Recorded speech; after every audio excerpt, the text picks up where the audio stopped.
Hello and welcome to my channel. In today's video I will be doing my third comic book review from Free Comic Book Day, and I will be reviewing The Avengers, which also features the Savage Avengers as a separate story in this comic as well. So I'm going to review the first story first, which was written by Jason Aaron, and I'm just going to get straight into the review. So I really like the front cover of this comic. It features like Captain Marvel, Captain America, She-Hulk. When I first read this comic, I actually found it a bit difficult to differentiate the two comics from each other, because it kind of just flowed straight into the Savage Avengers. It didn't have like a separate title page to introduce the Savage Avengers, so I had to like go back and read it again in order to understand it.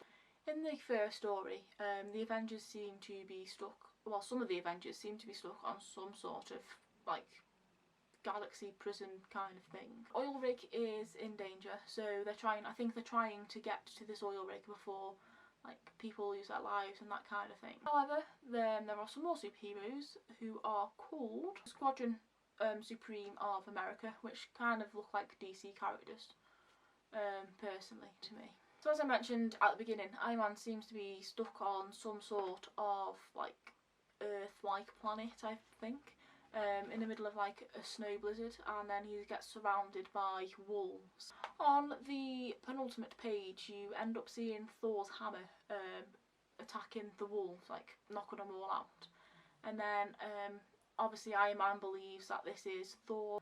However, as you turn the page, it turns out to be no one other than Odin himself, which I thought was really cool. I was quite shocked at that. I was literally expecting Thor, but no, it turned out to be Odin himself. So yeah, as I mentioned, I kind of got a bit confused reading this comic. I thought there was too much going on all at once, like all the different separate stories within the story. However, I did really enjoy reading this comic once I actually understood the order of which things were happening and who was what and where everyone was and that kind of thing. But I would definitely carry on reading this if it was just a singular comic. Like, it didn't have like the Savage Avengers mixed in on a different story with it as well. But yeah, I would definitely recommend picking this one up, or if you haven't, going to the comic book store to see if they've got any free comics left. If this is one that's left, then I would definitely recommend picking it up. So next I'm going to give a quick review on the second story within this comic called The Savage Avengers. This is more based around Wolverine, which I really liked because Wolverine's one of my favourite like Marvel kind of characters. The Savage Avengers is written by Jerry Duggan. This is like the second like story within the comic that's separate to the first one, which is why I found it a bit confusing. However, this story is actually really good because it features Wolverine, and I really like the Wolverine films and the Wolverine comics as well. So yeah, it's about Wolverine, who is trying to find someone who's been kidnapped by some really cool ninja people.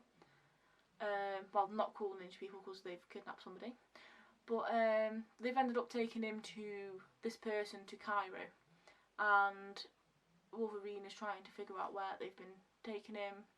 But after halfway through, he's not featured in it. Once you find out they've actually gone to Cairo, Wolverine's not featured in the comic story. So this person who's been kidnapped, it turns out that they've kidnapped him for some sort of like sacrifice ritual.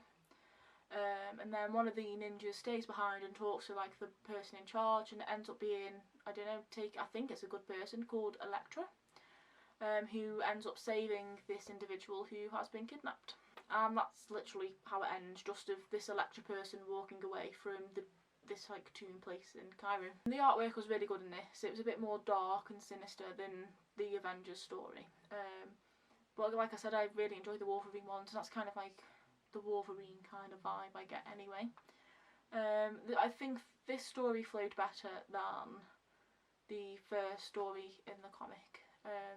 Even though I didn't quite understand why Wolverine came into it.